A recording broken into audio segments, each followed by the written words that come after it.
لا حضرة النبي مصطفى رسول الله صلى الله عليه وسلم. علوم الفاتحة.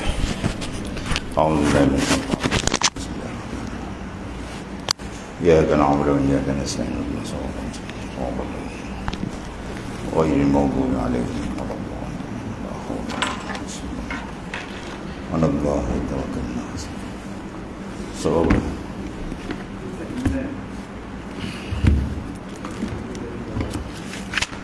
Bismillahirrahmanirrahim. Qala mu'allif qad sallallahu sirra. Far'un situ. Ini satu cabang masalah. Satu fara' adalah air yang berubah sama ada dengan suatu yang suci. Dia berubah dengan teh, Milo, kopi, itu contohnya. Atau najis, dia berubah tu dengan najis, jatuh najis dalam dia. Tiap-tiap daripada keduanya ada kalanya berubah tu hissi, berubah terang, nampak. Yakni yang dapat sifatnya yang tiga. Mana bau dia, warna dia, kopi nampak hitam kan, sirap nampak merah, berubah warna. Atau baunya, ya, dia punya bau tu ada, kuat. Itu berubah pada zahir, itu mana hissi nampak. Ada kalanya berubah tu takdiri. Jadi berubah tu ada dua, hissi satu, takdiri satu. Takdir maknanya tak nampak pada zahir, cuma kita takdirkan. Macam air mustakmal semua takdir.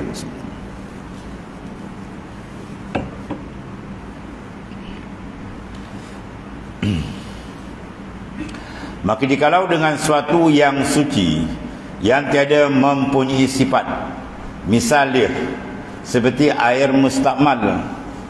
Mustakmal apa? Allazi ustuqmilah. Isim maf'ul, mana air yang telah digunakan, itu panggil mustakmal. Guna pada apa? Guna pada mengangkat hadas besar atau kecil. Ya, kalau air yang tidak mengangkat hadas, umpama air wuduk yang kita tajdid, itu dia tidak jadi mustakmal. Atau basuhan rata yang kedua, ketiga, itu tak jadi mustakmal. Yang jadi mustakmal ni basuhan pertama kali rata tu. Sekali rata yang pertama tu, itu yang dia kata raf'il hadas, dia mengangkat hadas. Bila dia mengangkat hadas, maka kekuatan dia sudah terjejas. Dia hanya jadi tuhur, tidak tahur. Dia kalau tuhur suci saja, kalau tahur dia suci lagi menyucikan.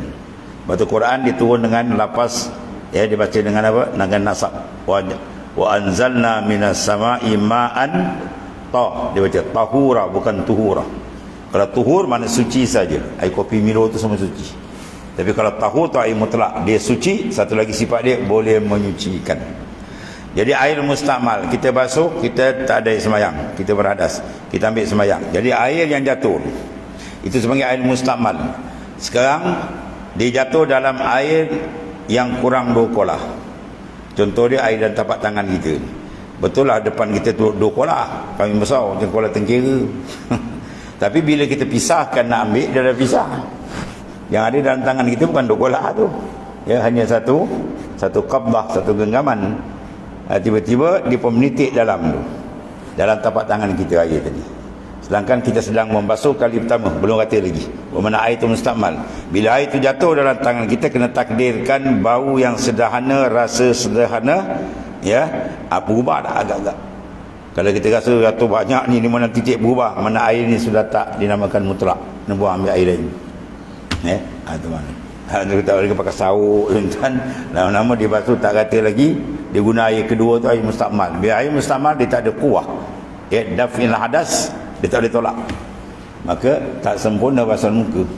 Kita tak sempurna pergi semayang. Tu yang semayang pun tak jadi, rupa peka selat.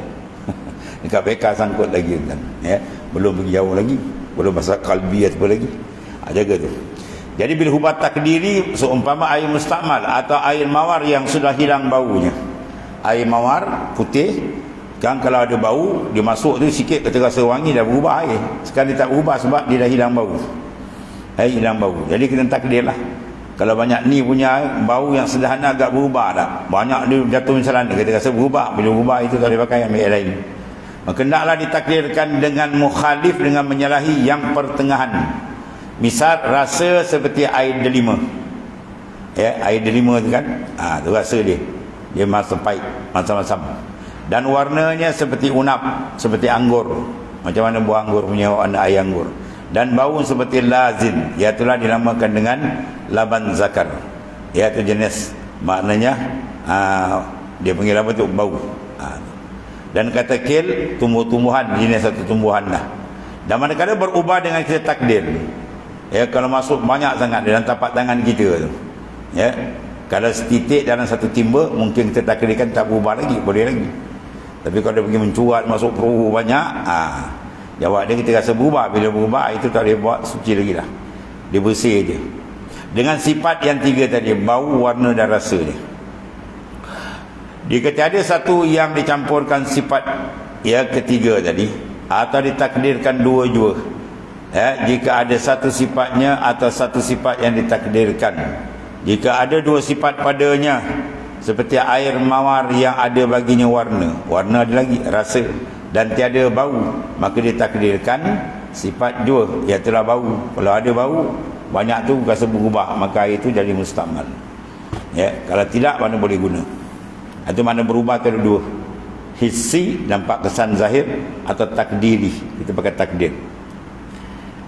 Maka apabila berubah dengan engkau takdirkan yang tersebut, berubah dengan ubah yang banyak, sekira-kira hilang nama air. Tu. Kalau ubah sikit apa ya, macam air klorin kan. Kadang-kadang kita buka tu ada bau-bau sikit klorin tu, tak apa lagi, ubah sikit. Tapi jangan dia dah warna macam tepung, tak boleh dah. Kita buka aja putih. Kita tak payah cerita, orang tahu ni air klorin tu. Dia dah kait lazim. Air dan klorin dah kait lazim, tak boleh cerai. Ketika itu tak boleh, taraf dia hanyalah suci saja, tapi tak boleh menyuci dan tak boleh mengangkat hadas. Ubah yang banyak sekira-kira hilang dinamakan air mutlak. Mutlak mana apa? Terlepas daripada ikatan, dia tidak dikait. Bila dia tak mutlak, dia sudah muqayyad. Muqayyad diikat, kait ada dua, satu kait lazim, satu kait mumfak. Kait mumfak air mutlak lagi. Kalau kait lazim habis. Kait mumfak mana kait tapi bercerai. Air telaga, air sungai, air embun, air apa lagi? Air mata air, kan? Bila kita ambil semua tu 4-5 jenis air itu, air laut kita letak, semua tu diikat tu. Air ni bukan mutlak tapi muqayyad, tapi kait dia mumfak, kait dia bercerai. Bagi orang yang tidak tahu, kita ambil satu baldi air laut, satu baldi air telaga, satu baldi air sungai, satu baldi air mata air, contoh. Mana semua tu ada kait tu, dikaitkan dengan nama sungai, laut, telaga dan sebagainya. Bila kita panggil orang yang tak tahu, kita tunjuk dia ni air apa, dia akan sebut air sahaja. Sungai hilang, laut hilang, semua hilang, maka itu taraf dia mutlak. Kalau kait tu tak mumfak, tak cerai, dia lazim, air kopi, kan? Air sirap, bawa mana pun orang kenal. Ni air merah, ni sirap, orang kenal. Mana kait itu lazimun, apa lazim, dia tak cerai, maka air itu bukan nama air mutlak. Ya, dia suci, sebab tu boleh minum. Tapi nak buat suci tak boleh. Boleh ambil semayang pakai sirap. Ya, kejap lagi kan serangga habis semua datang. Habis ya. Itu makna kait tu ada dua. Satu kait lazim, tak bercerai tanggal, jadi tak boleh angkat adas. Satu lagi kait bercerai, kait mumfak dia panggil. Itu boleh buat.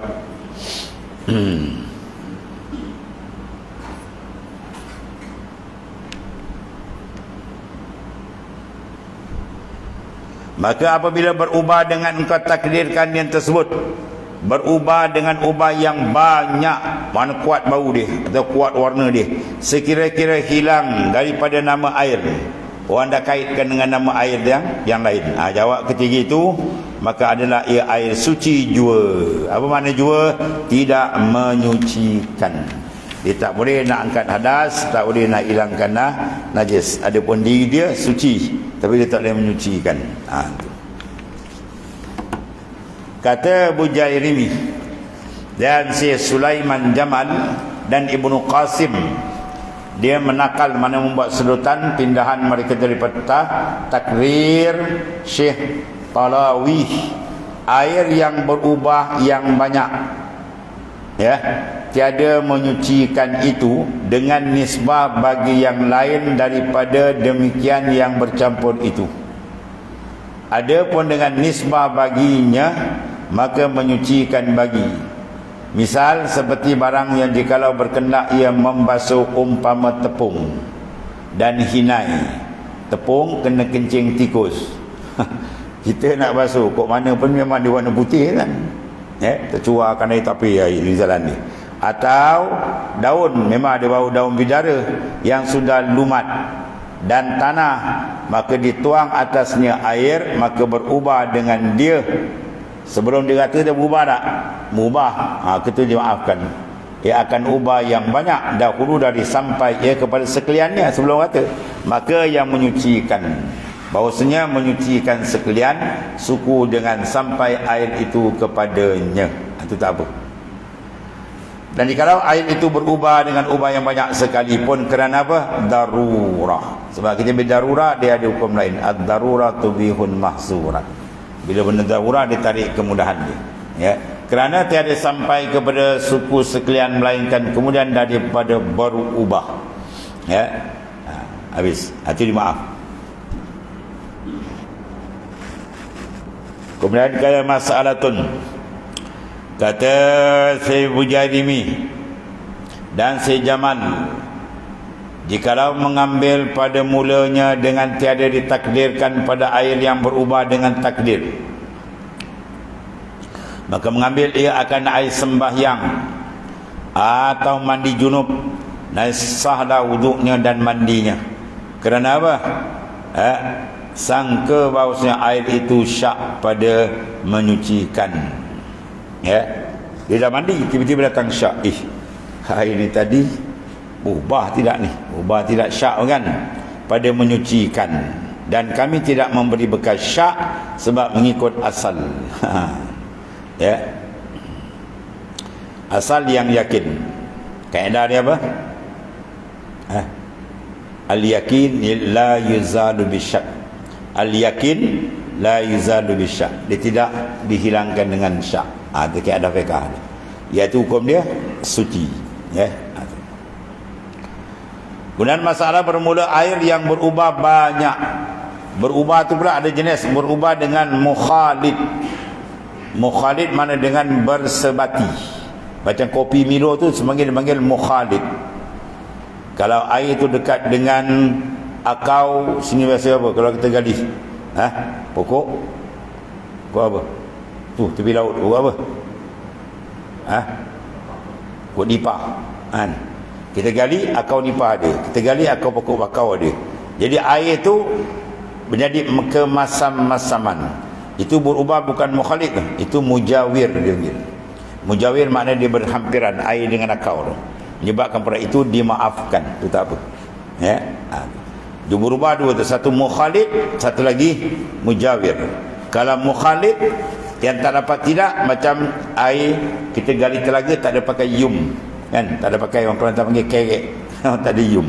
Jadi bila turun hujan, air itu berubah. Jadi macam teh susu. Merah habis air satu. Satu kolam tu ataupun satu telaga tu habis jadi merah air kan. Maka boleh buat semayang tak? Boleh. Itu tak apa. Dia panggil la budda min. Benda yang tak dapat tidak nak duduk mana memang dia tanah kat situ. Ya. Dia panggil pin makarrihi au pin mamarrih. Pada tempat tetap di tanah atau mamarrihi dia lalu. Air itu lalu kat sungai. Bawah dia ada belerang. Jadi ada kebau-bauan belerang. Tak apa. Itu dimaafkan lagi. Ya, ada kat sini. Itu beza antara mujawir dengan mukhalid.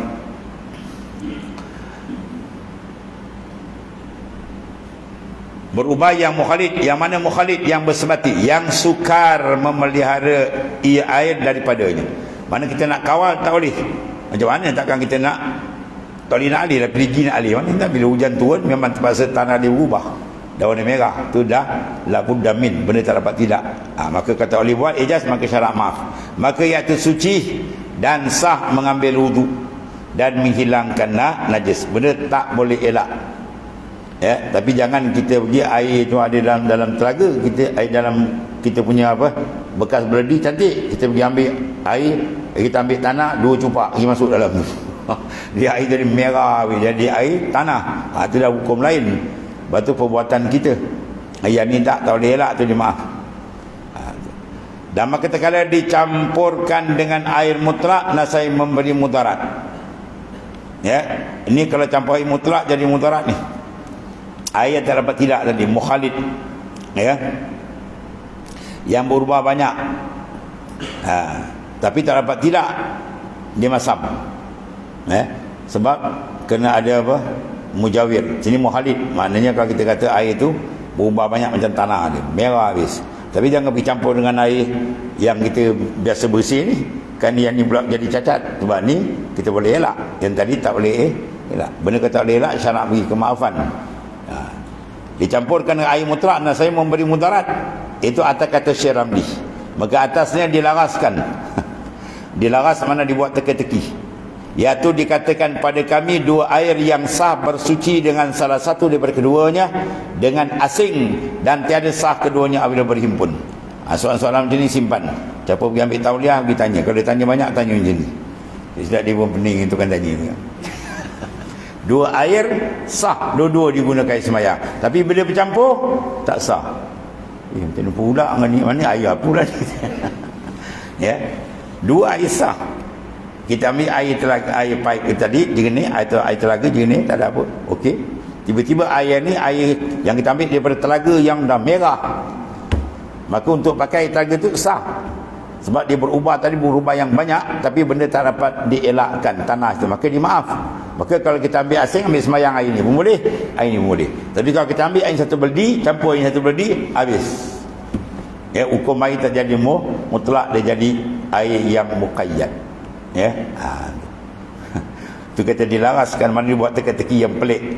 Dua air sah diguna, tapi jangan campur. Campur tak boleh guna. Wah, pusau nak mikir. Ini salah ni. Dan tidak sah keduanya apabila berhimpun, mana bila dicampur. Ya. Ada pun yang diiktimadkan oleh Syekh Ibn Hajar, tiada memberi mudarat, itu menyucikan juga. Tapi ada khilaf lah. Yang tadi air duduk boleh guna, tapi bila campur tak boleh. Itu pendapat Syekh Ramli. Tapi Ibn Hajar kata tak apa, dan ni boleh, tak ada masalah campur. Ya, itu maknanya ijtihad. Tapi kalau Ibn Hajar, dia lebihkan Ibn Hajar dulu daripada Syekh Ramli. Itu dalam mustalah fiqah tu. Dan satu lagi tu, bermula jikalau ada air 2 kolah. Ya, kalau kita sekatan sekarang 230 liter. Itu senang. Kalau dulu pakai 12 tin minyak tanah dia. Ya. Dia mau gerebel macam-macam ada istilah dulu kan. Satu hasta suku, panjang, lebar, dalam. Tu kalau sukatan dulu. Kalau sekarang kalau kira 230 liter, mana adalah 2 kolah, kullatain. Sebab ada hadis tu, al-ma iza balagal kullataini lam yahmil khabas. Tu hadis sahih. Al-ma air iza balagal kullatain, bila sampai sukatan 2 kolah, lam yahmil khabas, dia tak menanggung akan najis. Selama tak berubah. Air 2 kolah, kita cempak apa pun lagi tak berubah, tetap dia tuhuriah dia ada. Ya. Seekor ayam jatuh dalam telaga. Telaga tu cukup 2 kolah. Jernih lagi air. Ayam duduk suari apa-apa, petang dia pun mati. Besok lusa air jernih lagi, boleh guna. Duduk 5 hari pun meletup. Meletup je air tu pun busuk, bau ubah, bila najis semua. Bila berubah. Sebab dia kata selama tak berubah. Pada anak ayam bila mati najis bangkai, tapi tak berubah tak apa. Kita tengah ambil air semayang, satu kolah besar, tiba-tiba tengah ambil, babi hutan terjun berbungung dalam tu. Ya, dia berenang moncong di dekat dengan kita lah. Boleh tak? Tak ada masalah. Tak ada apa-apa. Tapi jangan diimpisal, dia bercerai. Dia bangun, dia kan, dia lari je lah. Segala tempat itu semua kena samak balik. Semua kena sertu balik. Selama dia duduk dalam air itu tak apa. Cakap ambabi kau jangan keluar-keluar. Maut kerja. Dia meletup mampu satu kolah tu, habis kena samak. Jadi maknanya kalau dia masuk situ, walaupun dia mughalazah, sukatan dia lebih 2 kolah, tak berubah 2. Bau, warna, rasa tak berubah, maka kekal tuhuriah dia. Suci dia tu kekal. Jadi kalau dia berpisah dah habis kan. Dia pisah habis, yang tu kena samak habis semua tu. Bermula jikalau ada air 2 kolah dan lebih bercampur dengan najis yang serupa dengan air. Misal seperti air kencing yang hilang bau, rasa dan warna. Ya, air kencing tu disimpan sebulan. Dan naik jernih dahi tu. Boleh tak? Ya, air dia berubah ni jernih untuk air kencing tu. Suci tak? Tak, najis tidak boleh disucikan. Kalau air kumbahan boleh. Air kumbahan orang ambil basuh kan, dia proses balik semua, cantum balik, bersih buang, akhirnya jadi jernih macam biasa balik. Boleh pakai. Tak tergamak, soal lain. Sebab dia bukan najis, dia mutanajis. Itu beza antara najis dengan mutanajis. Mutanajis air itu asal bersih tapi terkena najis, maka boleh dibersihkan. Kalau dia najis asli tak boleh. Ya, kita sucilah tai sampai kiamat tak usah. Ya, tai itu benda najis kita suci sampai kiamat pun tak bersih.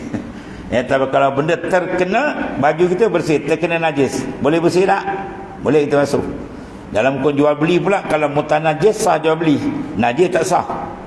Ya, macam baju-baju bandel kan, bukannya bersih tu, tak ketiak je apa, kena kotor najis pun kan, kita penjual, hukum dia sah sebab dia boleh basuh. Ya, ada pun najis tak boleh. Kita pergi jumpa apik toki ayam, kita mau beli 3 lori apa tai ayam kan, sebab nak buat nak tanam cili. Kita pun tanya apik, bagi itu 1 lori apa 2,200. okey, siap 3 lori, saya belilah tai ayam 3 lori daripada kau apik. Apik kata mana boleh jual, ini najis tak boleh akad jual beli. Oh pandai apik mengaji fiqah pula. Lu tak mengaji fiqah kata dia. Najis mana boleh jual beli, tak sah. Ya, habis kita bayar tu bukan akad jual beli, bayar tu kos pengurusan penat dia, upah dia tu je. Ada akad atas najis tak boleh. Saya belilah tahi ini dengan kata sah jual beli dan ni. Oh, dia kata kau ni PK mana kau pakai ni. PK sendiam berhad. Tak pakai, tak sah akad jual beli. Cuma kita bayar tu bukan bayar harga tahi, itu bayar pengurusan penat dia, upah dia tu je lah. Jangan akad ni. Maka hendaklah ditakdirkan pada mukhalif, menyalahi yang sangat kuat pada warna seperti dakwat. Ya, kalau contohnya air kencing tadi termasuklah dalam makna air yang 2 kolah kan.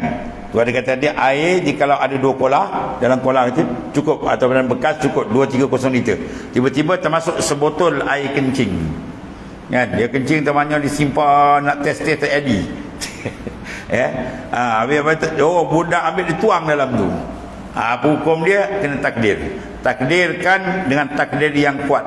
Mana kalau bau, kalau warna dakwat, sebotol ni kita ambil dakwat, kita cuar dan tu berubah tak? Kalau kata tak berubah, okey, suci. Kalau ini kalau dakwat ni habis ni, jawab dia itu najis. Ya, itu najis. Dipanggil air mutanajis. Air itu jadi mutanah, bukan air najis. Kalau air najis, air kencing tu. Air kencing tu air najis. Kalau air yang kita masuk najis, itu dipanggil mutanajis. Dan beza mutanajis bila dia ijtimak, dia berlaku. Dia bukan ijtimak tabligh.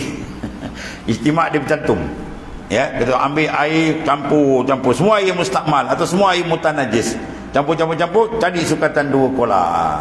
Dan hilang bau rasa warna, dia kembali suci balik dan mencucikan balik. Ya. Itu ada air tadi. Jadi kalau berubah tadi masuk air najis, tengok najis kalau macam air kencing, kena kuat takdir dakwat pada punya warna. Dan pada rasa air cuka, sebotol cuka tu kalau masuk banyak tu agak berubah. Kita kata berubah ni, berubah jawab hukum air tu mutanajis, tak ada suci. Dan pada baunya air kasturi. Ya, 1 botol kasturi tu kalau masuk macam apa? Berubah tak? Kalau berubah tak boleh. Kalau besar mungkin tak berubah ni, suci. Maka manakala air itu 2 kolah jatuh perkara itu dalamnya, maka hendaklah kita takdirkan. Jikalau sudah berubah dengan takdir kita, jikalau sedikit sekalipun, maka dihukumkan najis air itu. Air itu panggil air mutanajis, yang ternajis. Maka jikalau tiada berubah dengan takdir, kita rasa tak berubah ni, ya, walau besar ni, maka hukum dia suci dan dapat menyucikan dengan dia. Habis satu.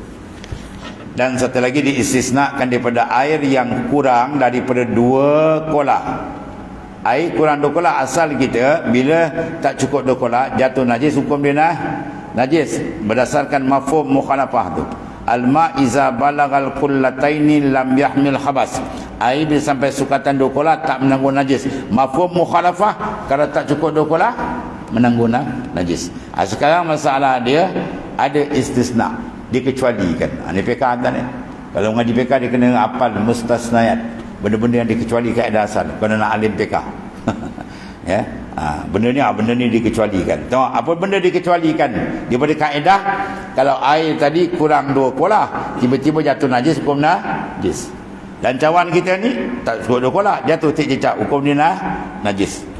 Kaul mu'tamad dalam mazhab Syafi'i. Apabila jatuh najis, tiada menajiskan dia, iaitu apa? Bangkai binatang yang tiada padanya darah yang mengalir. Semut, ya. Apa lagi? Nyamuk, kan? Semua bangkai. Bila mati panggil bangkai najis. Tiba-tiba semut tu terjatuh dalam air cawan kita tadi. Kan? Kita pula minum tengah panas, duduk buat kipas, buka kipas, kejap semut melayang. Oh, masuk dah. Apa hukum dia? Tak najis, buang. Boleh minum. Sebab tu bukan fi'lul fa'il. Kalau fi'lul fa'il tak boleh. Kalau perbuatan kita tak boleh. Najis kita tengok ceduk gula, pada gula tu tengok dah bangkai semut mati. Kita masuk je ke dalam cawan, habis najis cawan ni. Tapi cara nak buat macam mana? Cara nak buat, masuk gula dulu. Masuk gula dulu, tuang air atas. Kemudian sekarang tapis balik, buang semua tu. Apa boleh? Ya. Di kedai pula ramai pula. Kan orang datang, dia sok tak nampak je masuk itu. Habis najis hukum ni. Orang tu minum balik ni, nak ibadat malas. Rupa dah makan semut. Semut mampu di bedal. Tatkala disoyakkan pada ketika hidup. Manakala binatang tu semut, kita soyakkan ada darah mengalir tak? Darah ada, tetapi tak mengalir, begitu pun hidup. Termasuk paling besar orang kata cecak. Balik kata soyak cecak, dia darah dia ada tapi tak mengalir. Maka kalau dia jatuh bukan perbuatan kita, dalam air dukuan 2 kolah, dia maafkan. Itu pekah ni. Satu anggotanya seperti mana? Lalat, kabur, kumbang, lipas, semut, kumbang, cicak. Cicak pada tu. Cicak paling besar tu ya. Jangan katak tak boleh. Katak mengalir darah dia. Dan seumpamanya yang tiada mempunyai darah mengalir, malah damun sair. Maknanya ada darah yang sair, darah tak mengalir. Darah yang tak mengalir, kalau darah tu sairun dia mengalir tak boleh. Kalau dia mati tak ada maaf situ. Habis tu. Dan demikian lagi, wallah.